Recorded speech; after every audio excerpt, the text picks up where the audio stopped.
Hi guys, मेरा नाम दीपक है और आज हम जो भी आज का वीडियो उन लोगों के लिए स्पेशल है जो बीटेक इंजीनियरिंग करना चाहते हैं। तो अब पहले तो हम बात करते हैं कि बीटेक होता क्या है। बीटेक एक इंजीनियरिंग फील्ड का एक डिग्री का नाम है। बीटेक बैचलर ऑफ टेक्नोलॉजी, ये आपका फुल फॉर्म हो गया। तो बीटेक असल में बहुत सारे ब्रांचों से होता है, जैसे कि सिविल, मैकेनिकल इंजीनियरिंग और सीएस और आईटी। बीटेक में अधिकतर पॉपुलर सब ब्रांचेस आईटी और सीएस है, मतलब कंप्यूटर साइंस और इंफॉर्मेशन ऑफ टेक्नोलॉजी। ये ब्रांचेस बहुत ही मतलब आज के दौर पर लेके चले तो ये बहुत पॉपुलर ब्रांचेस है। तो आज हम बात करेंगे कि सीएस और आईटी मतलब कि बच्चे अधिकतर क्यों लेते हैं। तो मैं बताना चाहूँगा कि जो भी बच्चों को मतलब गाइडेंस करता है, या जो भी जब बच्चे 12th से पास आउट होते हैं तो अधिकतर आजकल जो प्राइवेट कॉलेज वाले टीचर्स होते हैं वो उनके पास पहले उनको गाइडेंस करने के लिए या अपने कॉलेज में बताने के लिए पहले से पहुंच जाते हैं। तो उनको अधिकतर यही बताया जाता है कि आने वाला समय भी टेक्नोलॉजी का है, अब कंप्यूटर का ज़माना चल रहा है। तो इसी की तौर पे उनको बता देते हैं कि सीएस इसलिए लेना चाहिए, आईटी इसलिए लेना चाहिए। तो बेसिकली सीएस और आईटी दोनों सिमिलर सब्जेक्ट है, लेकिन इनमें सिर्फ डिफरेंस इतना है कि इनमें सिर्फ सब्जेक्ट का डिफरेंट है कि सीएस में एक अलग सब्जेक्ट पढ़ने को मिलेगा एक्स्ट्रा में, और आईटी में एक अलग सब्जेक्ट होगा। बाकी सिमिलरली दोनों एक ही प्लेटफॉर्म पे ले जाते हैं। कोडिंग यहाँ भी सीखते हैं, कोडिंग यहाँ भी डेवलप यहाँ भी कर सकते हैं, इसको हम यहाँ भी कर सकते हैं। लेकिन कुछ रहते हैं कि किसी को एग्ज़ाम के जो आगे प्रिपरेशन करते हैं तो उनके लिए थोड़ा लाइन बन जाती है कि हाँ इस पर होना चाहिए। और एक डेवलपर भी सोचता है कि हाँ मुझे कोई स्टूडेंट सोचता है कि हाँ मुझे डेवलपर बनना है, तो वो उसकी तरफ से जाता है। तो उसमें कहीं डिफरेंट ज़्यादा है ही नहीं, बस सब्जेक्ट का थोड़ा सा डिफरेंट रहता है कि सीएस और आईटी। लेकिन अब जो सीएस और आईटी है, तो सीएस और आईटी के बंदे मतलब अधिकतर अगर आपके जो मतलब बच्चा पढ़ना चाहता है कि हाँ मुझे सीएस ब्रांच से करना है, क्योंकि अधिकतर बच्चे सोचते हैं कि हाँ इसमें ज़्यादा स्कोप है, लेकिन ऐसा कुछ नहीं है। स्कोप आईटी में भी है, लेकिन एक भ्रम रहता है कि हाँ सीएस में ज़्यादा स्कोप है। तो उसे अधिकतर सोचते हैं कि हाँ मुझे सीएस ही लेना चाहिए। लेकिन कुछ बच्चे ऐसे रहते हैं कि यार अपने तो सीएस ब्रांच की अफोर्ड नहीं कर पाए, जो कि प्राइवेट कॉलेज में जाते हैं।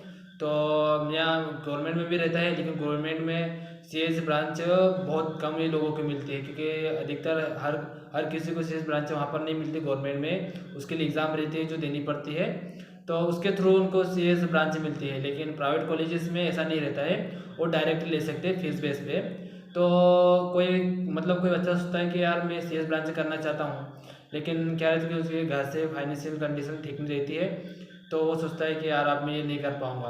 तो उससे ऐसे में दूसरा चांस बनता है कि टीचर्स उनको मतलब यही गाइडेंस करते हैं कि अगर तुम्हारे से सीएस की फीस अफोर्ड नहीं कर पाओगे, तो उनको बताते हैं कि ये जो आईटी ब्रांच ले लो, तुम इसको ले लो, क्योंकि सीएस ब्रांच है वो आईटी ब्रांच से हमेशा ज़्यादा ही रहती है, और आईटी ब्रांच सीएस से मतलब फीस के लेवल में थोड़ा कम रहती है। तो टीचर्स तुम इतना थोड़ा अफोर्ड कर लो, तो उससे थोड़ी कमी रहती है, तो इसलिए आईटी ले लेते हैं।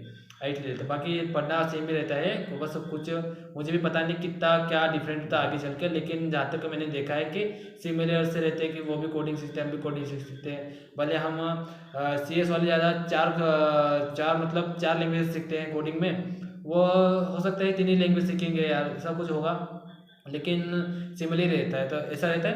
तो आज मैं बता देता हूँ कि सीएस में जो फर्स्ट ईयर में होता है, मतलब फर्स्ट ईयर में क्या होता है और हमारा जो बीटेक होता है वो मतलब कितने सालों का होता है, मैं उसके बारे में बता देता हूँ कि बीटेक असल में 4 साल का होता है, जिसमें बीटेक को 4 साल का तो होता है, लेकिन ये मतलब ईयरली वाइज एग्ज़ाम नहीं होती इसमें होते हैं सेम वाइज एग्ज़ाम। अब सेम क्या होता है मैं आपको उनको बता देता हूँ जिनको पता नहीं कि सेम क्या होता है। तो सेम वो होता है जो कि एग्ज़ाम में मतलब ईयर में 2 बार होती है। मतलब अगर आपका 4 साल का बीटेक है तो आपको उसमें मतलब 8 सेम होंगे। मतलब हर 6 महीने में मेन एग्ज़ाम होगी और हर सेम में 5 सब्जेक्ट रहेंगे और 5 सब्जेक्ट मेन रहेंगे। बाकी जो कॉलेजेस के हिसाब से जो रहेगा एक्स्ट्रा वो तो आपको वहीं पे रहेगा। जो आपको जैसे कम्युनिकेशन स्किल का सब्जेक्ट होगा वो आपको कॉलेज की तरफ से रहेगा, उसकी कोई एग्ज़ाम नहीं होगी हालांकि, लेकिन वो रहेगा कि आपकी लैंग्वेजेस में डेवलप हो, क्योंकि आगे प्लेसमेंट के लिए बैठेंगे जब वो इंटरव्यूअर के सामने, तो वो उसके लिए पहले से तैयारी करवाते हैं कि क्या क्या कमियां है, कैसे क्या है, तो वो उसके बारे में तो हर कॉलेजेस के हिसाब से रहेगा कि हाँ कॉलेज में मतलब इसके हिसाब से कॉलेज में तो उनको देना है या नहीं देना है। तो हम आज बात कर लेते हैं कि जो फर्स्ट ईयर का फर्स्ट सेम होता है उनमें से कौन कौन सब्जेक्ट रहते हैं। देखो फर्स्ट ईयर में सब्जेक्ट तो टोटल सब्जेक्ट होते हैं 10 सब्जेक्ट होते हैं। कौन कौन सब्जेक्ट होते हैं, जो आपने 12th में पढ़ा होगा उसका ही थोड़ा सा एक लेवल को थोड़ा डिवाइड करके, या फिर हम कह सकते हैं कि थोड़ा सा अलग अलग सब्जेक्ट करके थोड़ा मतलब बेसिक बताएंगे कि जो हमने पहले पढ़ा भी होगा तो कुछ नया उसमें ऐड कर देंगे कि हाँ ये होता है, तो वही पढ़ेंगे। तो हम बता देते हैं कि मतलब जो पहले साल में सब्जेक्ट होते हैं कौन कौन से होते हैं। तो पहले साल में होता है जो हमने 12th और 11th में पढ़ा था वही होगा। जैसे कि हमने 11th और 12th में कौन कौन सब्जेक्ट पढ़े थे, एक मैथ्स पढ़ा था, फिजिक्स पढ़ी थी, केमिस्ट्री पढ़ी थी और हिंदी इंग्लिश पढ़ी थी। और कोई कोई एडिशनल में पढ़ता है आईटी करके, आईटी सब्जेक्ट पढ़ के आता है, तो उनके लिए भी वही रहता है, सभी के लिए ही रूल रहता है। तो फर्स्ट ईयर में सब्जेक्ट होते हैं, पहले तो अपना फिजिक्स रहता है, केमिस्ट्री रहता है, जो मैंने आपको बताए थे वही रहते हैं, लेकिन बाद में इनको थोड़ा चेंज कर देते हैं, क्योंकि जब हम 11th और 12th में रहते हैं ना, तो हम 5 सब्जेक्ट या 6 सब्जेक्ट पढ़ते हैं, तो उनमें कुछ दोनों मतलब दो भागों को मिला के पढ़ लेते हैं, मतलब थोड़ा सा बेसिक नॉलेज लेके आ जाते हैं। तो यहाँ फर्स्ट ईयर में हमको ये बताते हैं कि जो फिजिक्स में सब्जेक्ट था उसमें से कितने भाग निकल के आ रहे हैं, जो केमिस्ट्री में से था उसमें कितने भाग निकल के आ रहे हैं, ये सब हमें आगे पढ़ेंगे कि मतलब क्या क्या उसके बारे में बताएंगे कितने भागों में बांटा है। जैसे कि हमने वहाँ मैथ्स में पढ़ा था, मैथ्स में एक ही मैथ्स पढ़ी थी कि मैथ्स, लेकिन यहाँ हमको बीटेक में 3 मैथ्स रहेंगे, जो हर सेम में अलग अलग सेम में एक आएगा। जैसे फर्स्ट सेम में आ जाएगा M1 आ जाएगा, जिसको M1 बोलेंगे, मैथ्स 1 बोलेंगे। फिर दूसरे सेमेस्टर में M2 आ जाएगा। फिर तीसरे सेमेस्टर किसी कॉलेज में एक साल मतलब एक सेमेस्टर छोड़ के हो सकता है चौथे सेमेस्टर में आए, या फिर थर्ड सेमेस्टर में आ सकते हैं M3। उसके बाद कोई मैथ्स नहीं रहेगा। लेकिन फर्स्ट ईयर में फिजिक्स रहेगा, फिजिक्स के बाद क्या हो सकता है, केमिस्ट्री भी आ जाए। फर्स्ट ईयर में तो फिजिक्स, केमिस्ट्री, मैथ्स और कम्युनिकेशन स्किल जो अधिकतर सब्जेक्ट रहता है। फर्स्ट ईयर में तो सब्जेक्ट रहेगा, लेकिन बाद में सेकेंड सेम में वो सब्जेक्ट नहीं रहेगा, वो उसकी आपको सिर्फ ट्रेनिंग मिलेगी। हो सकता है अभी कॉलेज में ना भी मिले, लेकिन उसके बाद में सब नहीं मिलती है। तो उसमें बाद हमको नए सब्जेक्ट में क्या कौन कौन से मिलते हैं, एक ईडी मिल जाता है, और फिजिक्स में से BEEE अलग हो जाता है, मतलब फिजिक्स का ही पार्ट रहता है, तो फिजिक्स से अलग होते हैं और BEEE अलग हो जाती है ना, है। और वैसे ही फिर हमको नई सब्जेक्ट मिल जाते हैं, एक सिविल मिल जाता है, मैकेनिकल मिल जाता है, जो मतलब अलग अलग ब्रांचेस रहते हैं उनका बेसिक नॉलेज सभी मिल जाता है, कि उनके सभी सब्जेक्ट मिल जाते हैं।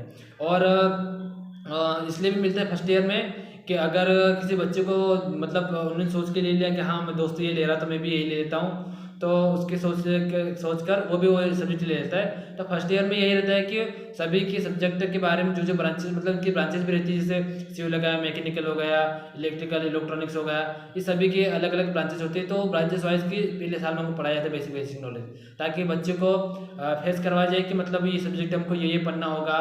तो अगर फर्स्ट ईयर में किसी बच्चे का इंटरेस्ट रहा कि यार नहीं यार मुझे तो मतलब उसने सिविल ले लिया है और वो पता चला कि यार मुझे तो इसमें मज़ा ही नहीं आ रहा है, तो अगर वो इलेक्ट्रिकल में लेना चाहता है तो वो जा सकता है आराम से सेकेंड ईयर में।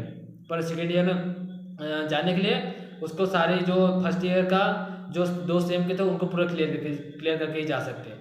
तो बस यार आज की नॉलेज इतनी है कि कौन कौन से सब्जेक्ट रहते हैं। फर्स्ट ईयर में सिर्फ 2 सब्जेक्ट नए आ जाते हैं, ईडी रहता है और कम्युनिकेशन स्किल ही रहता है, जो कि कम्युनिकेशन स्किल से फर्स्ट ईयर में ही रहेगा, जो कि प्राइवेट कॉलेज में रहता है, पता नहीं रहता है कि रहता है, लेकिन प्राइवेट कॉलेज में डेफिनेटली कम्युनिकेशन स्किल तो रहेगा। फर्स्ट ईयर में। बाकी जो कॉलेज के हिसाब से रहेगा कि क्या क्या, बाकी जो 10 सब्जेक्ट रहते हैं, या तो बता देता हूँ कि ये 10 सब्जेक्ट कौन कौन से रहते हैं, सब्जेक्ट रहते हैं। तो एक तो रहता है ईडी रहता है, BEEE रहता है। ईडी का मतलब होता है इंजीनियरिंग ड्राइंग, और BEEE का मतलब होता है कि basic electrical and electronics engineering. और फिर केमिस्ट्री रहता है, M1 रहता है, और कम्युनिकेशन इंग्लिश रहता है। फर्स्ट दिसंबर इसकी एग्ज़ाम तो हो सकती है, प्राइवेट कॉलेज में लेते होंगे। और बेसिक मैकेनिकल रहता है, बेसिक सिविल रहता है, और बेसिक कंप्यूटर भी रहता है। और इसी तरह से हमारी ये पूरी 10 सब्जेक्ट कंप्लीट होते हैं। तो बस आज के लिए बस इतना ही।